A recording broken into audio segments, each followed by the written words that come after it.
Jadi Bapak Ibu sekalian, pada bahwa Kementerian SDM selaku pengelola sumber daya alam seperti amanat pasal 33 Undang-Undang Dasar 1945,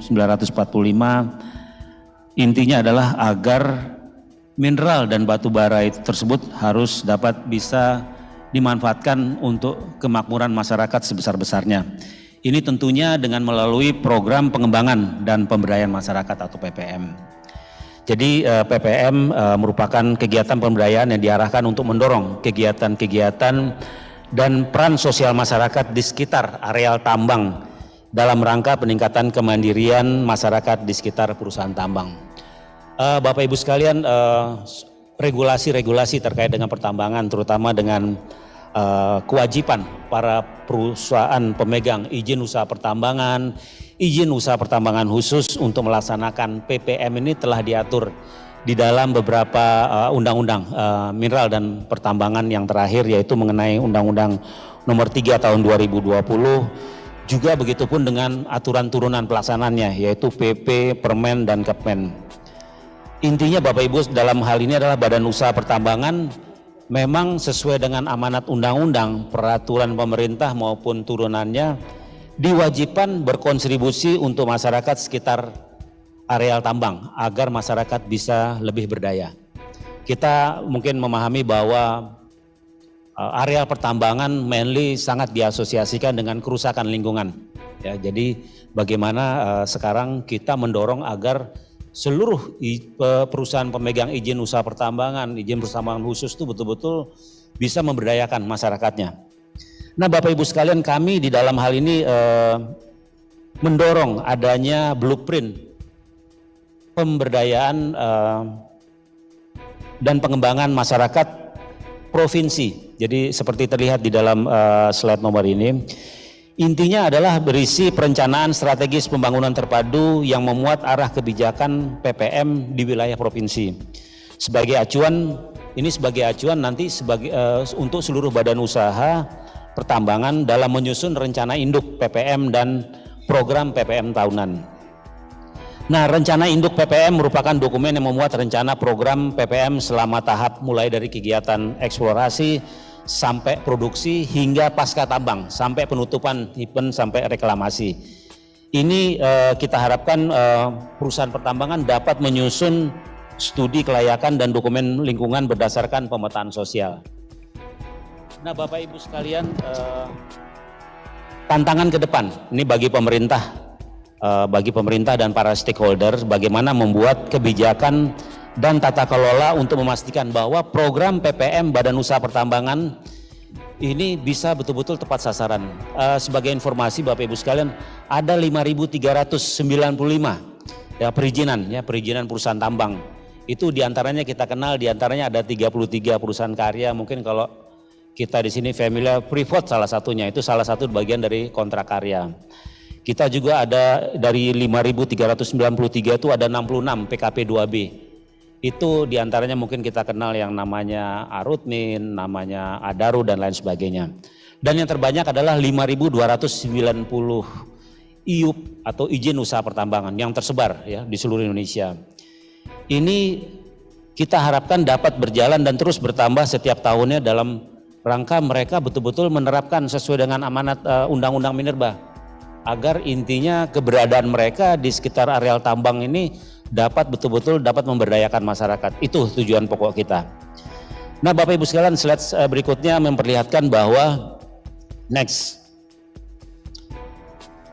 slide nomor 5 coba.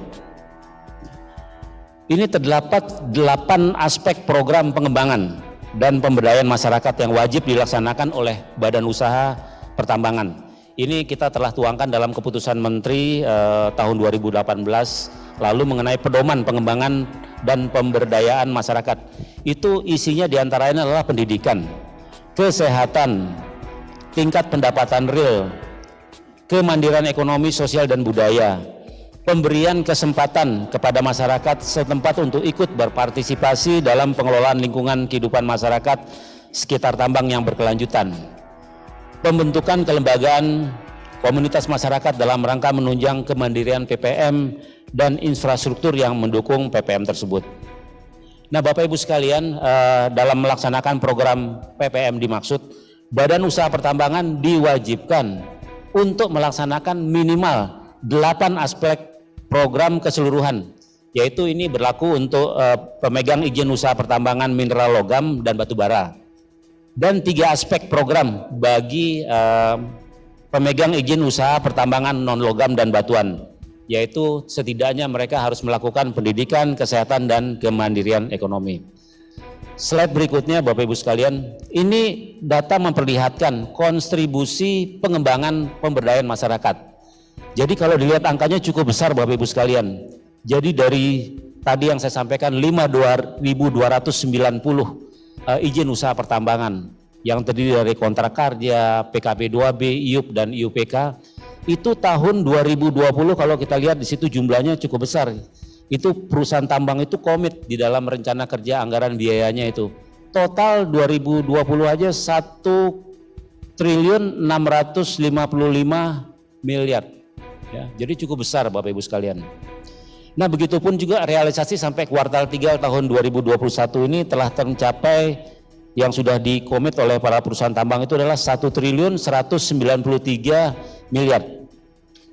Dengan begitu besarnya potensi ini, kita harapkan PPM ini dapat memberikan dukungan bagi BUMN desa sebagai pengelola kegiatan ekonomi masyarakat di sekitar pertambangan. Terakhir Bapak Ibu sekalian, saya ingin menyampaikan ini dalam rangka kita terus mendorong badan usaha milik desa, khususnya bagi masyarakat yang berada di sekitar wilayah pertambangan. Ada 4 aspek yang kami minta kepada para perusahaan pertambangan itu untuk dapat mengimplementasikannya secara konkret bersama BUMN desa. Yang pertama adalah aspek tingkat pendapatan real atau pekerjaan melalui peningkatan kualitas pekerjaan dan atau pendapatan dari kegiatan yang menjadi mata pencarian asli masyarakat lingkar tambang. Yang kedua, aspek kemandirian ekonomi, yaitu melalui pengembangan ekonomi lokal, kewirausahaan. Yang ketiga adalah aspek infrastruktur yang menunjang PPM melalui pengembangan kawasan produk unggulan desa dan dukungan pembangunan infrastruktur penunjang. Dan yang terakhir adalah aspek pembentukan kelembagaan komunitas masyarakat dalam rangka menunjang kemandirian PPM. Itu Bapak Ibu sekalian yang dapat kami sampaikan.